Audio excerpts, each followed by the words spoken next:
June 1948, Berlin. Ever since the end of the war, 3 years before, tension had been increasing between the Allied military government and the Soviet bosses of East Berlin. The Cold War was becoming warm.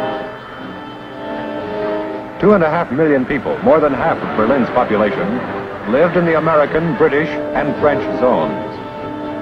But the whole city was surrounded by the Soviet zone of Germany. Supplying the 2.5 million people of the western sectors was a system of rails, canals, and roads. Suddenly, the Soviet military government in Berlin clamped down a land blockade of the Allied sectors of the city. The suspension of all traffic successfully blocked all surface access to the city. The Soviets claimed that technical difficulties caused the stoppage. The truth was that they were trying to force the Western Allies to surrender their position in Berlin. And the weapon was hunger. The occupation personnel of the Western nations, both military and civilian, along with the 2.5 million of the German population, were threatened with starvation. What were they all going to do for food and fuel? With all the arteries into the city closed, Berlin was paralyzed. With the fuel supply cut off, there wasn't much electricity. Nearly all of the lights went out. The Allies made an important decision: to hold Berlin. In late June 1948, General Curtis LeMay, commanding general of the U.S. Air Forces in Europe, started the airlift. Our all-out effort began on the 28th, when we airlifted about 300 tons. From airfields like Rhein-Main near Frankfurt, we flew the air corridors through the Soviet zone to Tempelhof Field in Berlin. The airlift was our first important use of air power as an instrument of national policy, according to Secretary of the Air Force Symington and General Vandenberg, Chief of Staff. General Lucius Clay, our European Commander-in-Chief, joined in accepting the challenge. The call went out for cargo aircraft from all parts of the world. From the Caribbean, from Texas, Alaska, Hawaii, Panama, troop carrier squadrons sent C-54s. And before long, MATS was sending them too. In the States, Westover was our jumping-off place for airlift planes preparing to span the Atlantic. The Combined Airlift Task Force headquarters was established at Wiesbaden.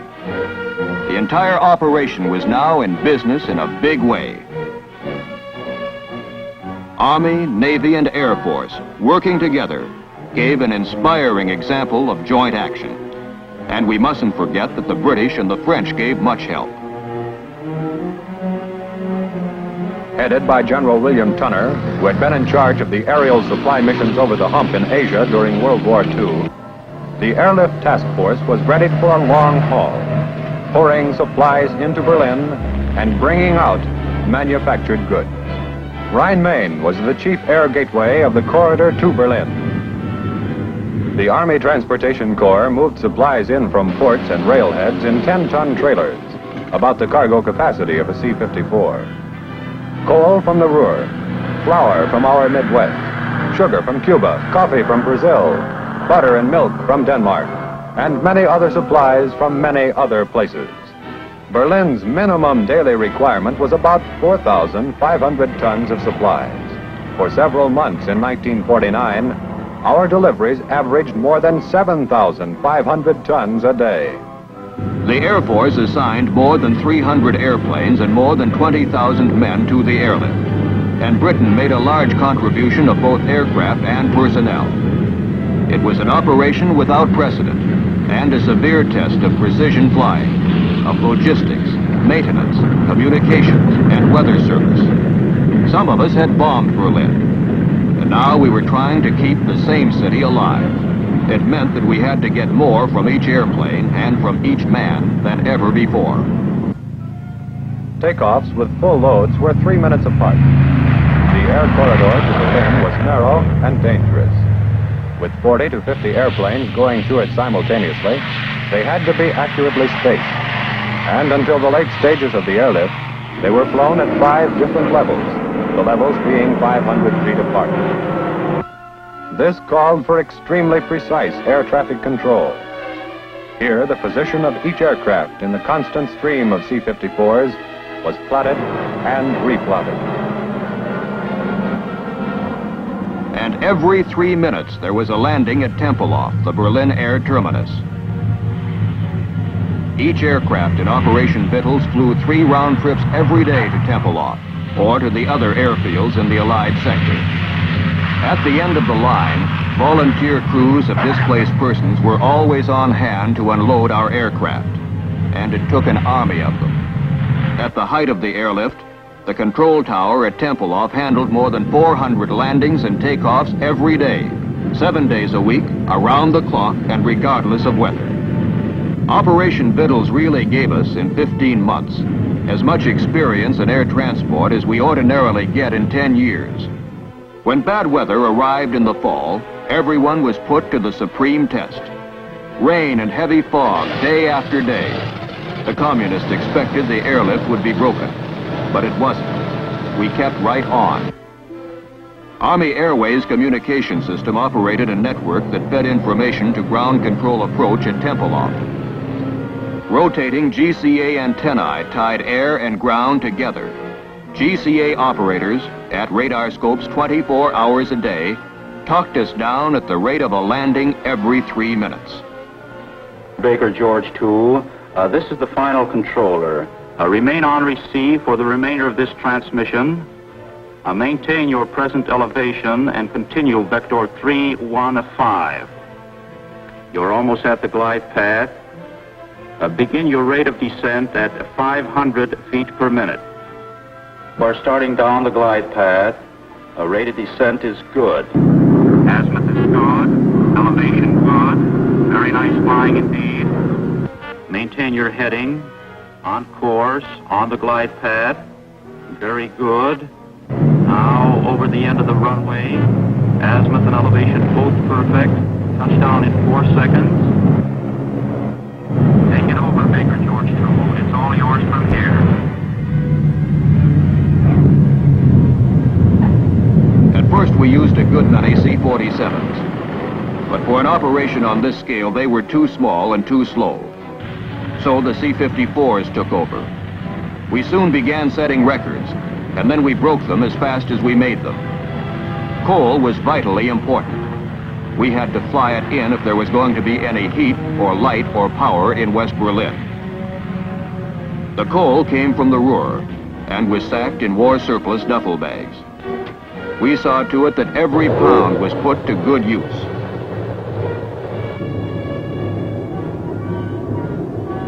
Berlin was saved because the airlift kept the fires burning, kept wheels turning, kept the ovens going. Not long before, we had been delivering bombs to compel peace. Now we were delivering bread to maintain that peace. The airlift cargoes kept the city alive. Before Operation Vittles, Berlin was one of the places where children cringed in terror at the roar of airplanes overhead. The airlift planes taught them they need cringe no more. In 15 months, the airlift brought in 2.25 million tons of supplies, life-sustaining necessities, the greatest feat in transportation history, achieved by the RAF, the United States Army, Navy, and Air Force. Meanwhile, in this building at Fort Worth, Texas, another great Air Force achievement of a different kind was taking shape. The B-36, the first genuine intercontinental bomber. No aircraft had ever had a wing spread like this, 230 feet. That's equal to a distance from home plate in Yankee Stadium to a point over 100 feet beyond the second base. No bomber ever had such tremendous fuselage space. From nose to tail and from wall to wall, the equal of 10 good-sized living rooms. The B-36 was first conceived in 1941, and by 1946, she was ready for her first test flight. Big, wasn't she? Her main function was to carry bombs, but she went up well armed with 8 gun turrets, each mounting 2 20-millimeter cannon that could fire explosive shells as well as armor-piercing projectiles. That was more and better armament than any other bomber ever had. Being one of the most complicated engines of war ever built, the B-36 needed a crew of 16 specialists. Every one of them was a man of great experience and skill, and they worked together for long periods and achieved a high degree of teamwork. It was an honor to be picked as a member of a B-36 crew, and the men who flew the big bomber came to admire her. Talk about power. In the late stages of development, the B-36 had 6 piston engines of 3,800 horsepower each, and 4 jet engines, each capable of 5,200 pounds of thrust at takeoff.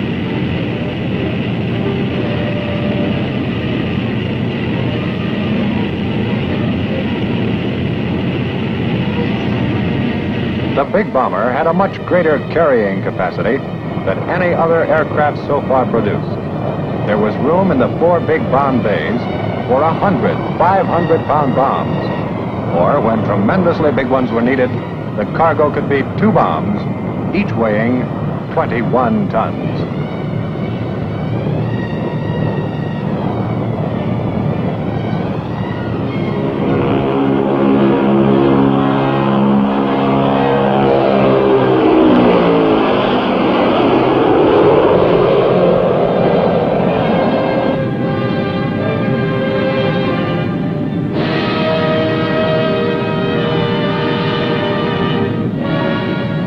With its fuel load of 21,000 gallons, the B-36 had tremendous range, 10,000 miles without refueling, and a combat radius of more than 4,000 miles. Even at great altitudes, and at more than 400 miles an hour, the B-36 was a steady flying platform, a stable and accurate bomber. Over the target. With its speed, armament, and high-altitude capability, the B-36 became the Strategic Air Command's Sunday punch. It gave the Air Force one of its best means of winning friends and influencing people. Largely because of this aircraft, the Strategic Air Command was the first military organization in history that could assault the heart of a remote enemy country from stateside bases within hours after the outbreak of a war.